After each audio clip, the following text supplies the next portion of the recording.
Hello दोस्तों, चलो शुरू करते हैं। फिजिक्स का सेकंड लेक्चर है kinematic equation for uniformly accelerated motion. ठीक है, ये जो टॉपिक है इसको आज हम लोग कवर करते हैं। ठीक है, चलो लाइन बाय लाइन एनसीईआरटी का समझते हैं। आप लोग किताब और कॉपी दोनों साथ में रखना और इस लेक्चर को पूरी देखना, तभी आप लोगों को एनसीईआरटी समझ में आएगा कि कैसे इसको पढ़ना है, कैसे इसको लिखना है। ठीक है, कैसे नोट्स तैयार करना है, कौन सा पॉइंट इंपॉर्टेंट है, कौन सा उतना ज्यादा मतलब कौन सा टॉपिक पे ध्यान देना है, कौन सा पे नहीं देना है। ठीक है, नहीं तो ऐसा कोई भी एनसीईआरटी का टॉपिक नहीं है जिसपे ध्यान देना ही नहीं है, मतलब उसको उतना ज्यादा नहीं। एक बार पढ़ो, अच्छे से समझ में आ जाए तो ठीक, नहीं तो दोबारा उतना ज्यादा उस पर फोकस नहीं करना है। लेकिन बहुत सारे ऐसे भी टॉपिक है जिसपे आप लोगों को बहुत ही कंसंट्रेट होकर समझना पड़ेगा।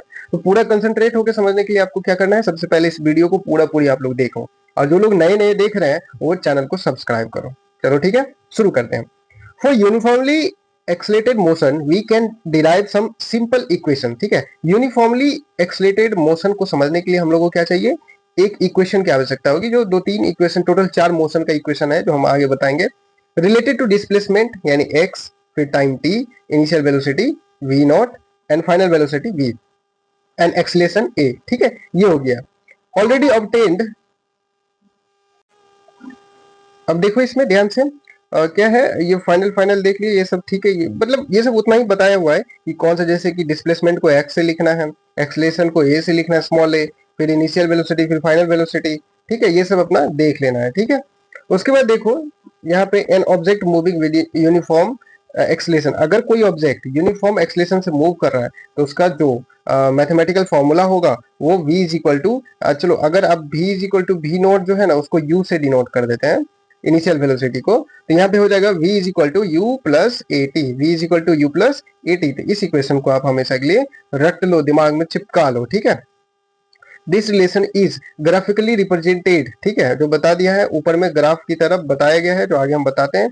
The area under this curve is area between 0 and t। The area is equal to triangle ABC and area triangle O A C D. ठीक है, यानी कि जो एरिया बताएगा, ठीक है, जो डिस्टेंस टोटल कितना ट्रेवल होगा, तो डिस्टेंस इज इक्वल टू कितना ट्रेवल होगा, तो area of triangle ABC and area of triangle rectangle O A C D. तो अब देखो इमेज से समझते हैं, इमेज में ये आपका बताया गया इमेज है। ठीक है, तो सबसे पहले ट्रायंगल का एरिया ले लिया है, अब फिर ये रेक्टेंगल का एरिया ले लिया है, दोनों को जोड़ दिए तो ये पूरा हो गया। और ये जितना रिजल्ट आएगा एरिया निकाल करके, यानी कि ट्रायंगल और रेक्टेंगल का, वो डिस्प्लेसमेंट के बराबर होगा। ठीक है, डिस्प्लेसमेंट के बराबर होगा। ठीक है, as explained in previous section, the area under VT curve represent the displacement। सही बात है, displacement x of the object is। अब ऑब्जेक्ट डिस्प्लेसमेंट क्या हो जाएगा, x is equal to half v minus v naught into t plus v naught t. ठीक है, अब इसको ऐसे लिखना है, v माइनस यानी कि final velocity minus initial velocity is equal to a t. ठीक है, final velocity minus initial velocity is equal to a t. अब इसको देखो यहाँ पे देयरफॉर, यानी इसीलिए x is equal to half a t square plus v t v naught t square. अब x इज इक्वल टू क्या हो जाएगा, इसी को इस तरफ रख देंगे तो v naught t plus half a t square, और ये सेकेंड फॉर्मूला है आपका। ठीक है, ये क्या है, सेकेंड फॉर्मूला है। तो मोशन के लिए ये जो है फर्स्ट फॉर्मूला है। ठीक है, ये क्या है, फर्स्ट फॉर्मूला है, और ये जो फॉर्मूला है ये सेकेंड फॉर्मूला है मोशन का।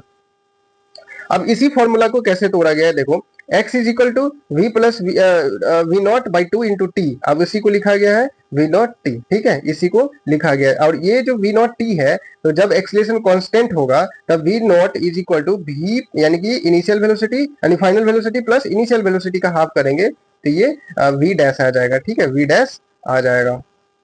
उसके बाद देखो इक्वेशन जो ऊपर बताया गया है A and B means that the object has undergone displacement x with an average velocity is equal to arithmetic average of the initial and final velocity। और इसीलिए t is equal to क्या हो जाएगा, v माइनस यानी कि final velocity minus initial velocity bye acceleration. ठीक है, और इसी को सब्स्टिट्यूट करना है तो कौन सी इक्वेशन पे, तो ये जो ऊपर में ये जो इक्वेशन आया है उसमें सब्स्टिट्यूट कर देते हैं।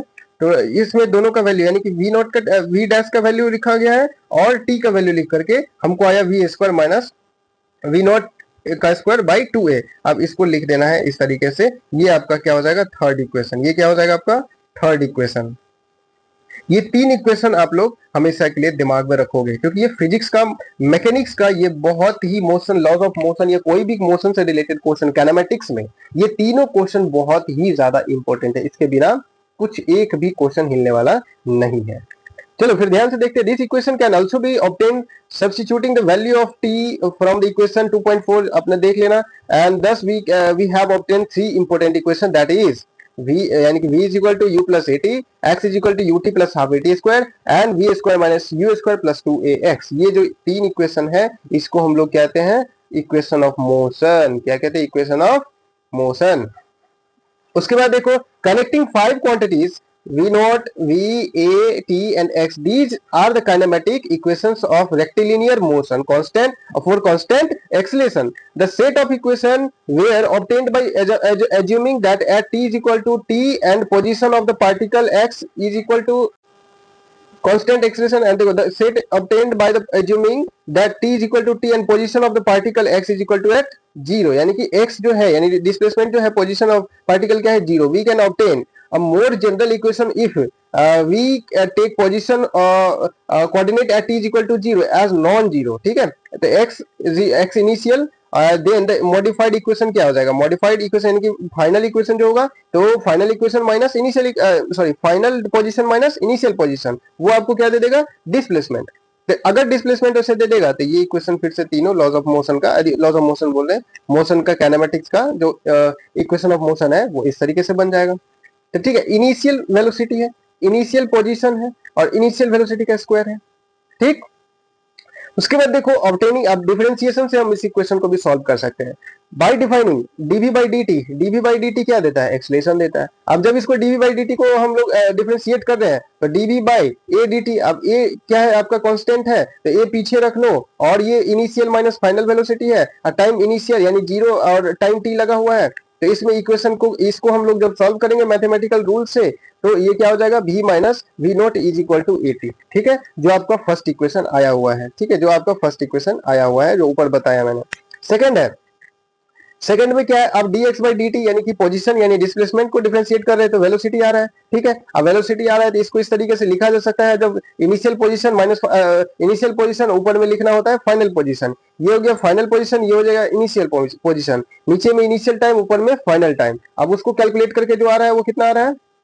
इस तरीके से आ रहा है, यानी कि इंटीग्रेशन 0 और t v naught plus a t d t. अब इसका dt निकालना है तो ये हो जाएगा इसका, यानी इस तरफ का जो हुआ था सॉल्व LHS का जो यहाँ पे किया गया है, LHS इसको कैलकुलेट करके यहाँ पे लिखा गया है। ठीक है, ध्यान से देख लो, यहाँ पे लिखा गया है कि final position minus initial position. अब ठीक इसको भी कैलकुलेट करेंगे तो v naught t plus half a t square, that means x is equal to x naught plus v naught t plus half a t square, यानी कि ये आपका सेकेंड इक्वेशन जो ऊपर हम बताए वो सेकेंड इक्वेशन है। ठीक है, ये क्या है? सेकेंड इक्वेशन है।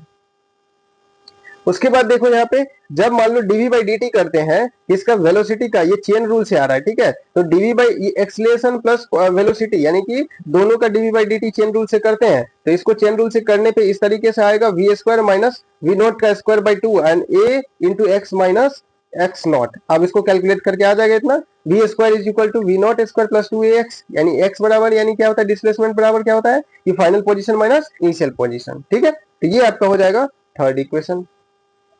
उसके बाद देखो, the advantage of this method, it can be used for the motion with non uniform acceleration. ठीक है, इससे नॉन यूनिफॉर्म एक्सेलरेशन भी फाइंड आउट कर सकते हैं। ये जो क्वेश्चन है ये आप लोग इसको क्वेश्चन तैयार करोगे, बनाओगे। ठीक है, इजीली बन जाता है, कोई ज्यादा दिक्कत नहीं है। अब समझते हैं व्हाट इज फ्री फॉलिंग। ठीक है, फ्री फॉलिंग का मतलब होता है बिना रुकावट से वो मतलब नीचे की ओर गिर रहा है। ठीक है, if air is neglected the object is said to be free falling, यानी कि कोई भी ऑब्जेक्ट अगर ऊपर से गिर रहा हो और एयर का रेजिस्टेंस अगर जीरो कर दे यानी कि निगलेक्ट कर दे, तो वो जो कहलाएगा वो क्या कहलाएगा? फ्री फॉलिंग कहलाएगा। ठीक है, The magnitude of the acceleration due to gravity is represented by g। ठीक है, अब जो g होता है उसका वैल्यू आप लोगों को पता ही है 9.8 मीटर पर सेकेंड स्क्वायर। ठीक है, दस motion with uniform acceleration, uniform acceleration है, जी का वैल्यू क्या है? ये यूनिफॉर्म एक्सेलरेशन है। ठीक है, बाकी ये लोग आप अच्छे से अपने से पढ़ सकते हो, ज्यादा कुछ इसमें दिक्कत है नहीं। ठीक है, अगला गैलीलियो लॉ थोड़ा सा समझ लेते हैं, Galileo law of odd number.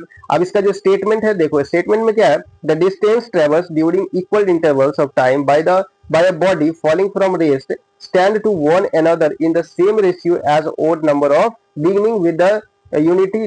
जैसे कि कह रहे हैं कि अगर कोई मतलब सेम टाइम में यानी इक्वल इंटरवल में जो डिस्टेंस ट्रेवल होगा वो कैसे ट्रेवल करेगा? वो किस रेशियो में ट्रेवल करेगा?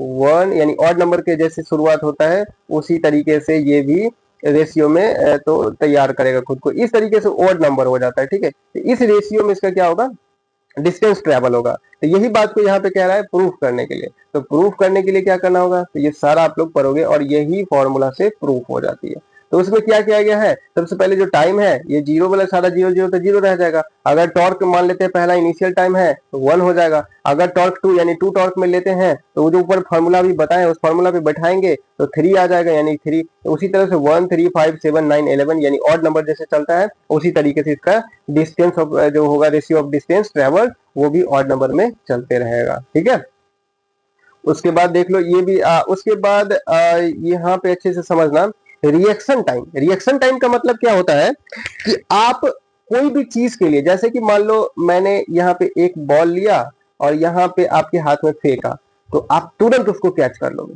ठीक है, तो वो हो गया रिएक्शन टाइम, यानी कि कितना टाइम में, यानी कितना डिस्टेंस टाइम लगा आपको उसको कैच करने में। ठीक उसी तरह मान लेते हैं कि ये स्केल, यहाँ पे देखो ये कोई स्केल है, यहाँ पे अच्छे से ये मेरा हाथ और ये आपका हाथ, मैंने क्या किया ऊपर से इसको पकड़ा था और मैंने छोड़ दिया। अब मैंने कहा तुरंत आप पकड़ो, तो जीरो से आपको आपके बराबर में था, ये हाथ यहाँ पे था और मेरा यहाँ पे था मान लेते हैं, तो मैंने छोड़ा तो आपका हाथ यहाँ पे आके पकड़ लिया इसको, तो इतना डिस्टेंस हो गया इसका, है ना। अब इतना डिस्टेंस मान लेते हैं इसका 0.21 सेंटीमीटर इसमें दिया गया है। ठीक है, इतना डिस्टेंस स्केल में है। तो जब डिस्टेंस दिया है तो डिस्टेंस अगर दिया है तो फ्री फॉलिंग है, फ्री फॉलिंग है यानी तो फ्री फॉलिंग है तो इसका टी का टाइम वैल्यू, टी का वैल्यू निकालना है।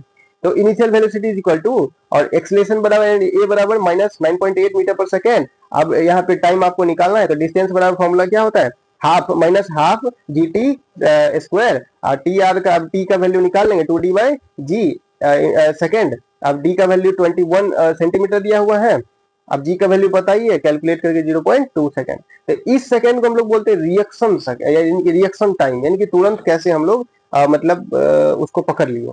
ठीक है, अब ये जो चैप्टर है आपका खत्म हो गया है। अब यहाँ पे मैं एक पॉइंट नोट किया हूँ, जैसे कि इक्वेशन नंबर 1, इक्वेशन नंबर 2 और इक्वेशन नंबर 3 और ये थर्ड, ये जो फोर्थ इक्वेशन है ये टाइम से रिलेटेड है। ठीक है, तो ये भी आप लोग याद रखोगे, इससे क्वेश्चन बनाने में इजी रहेगा।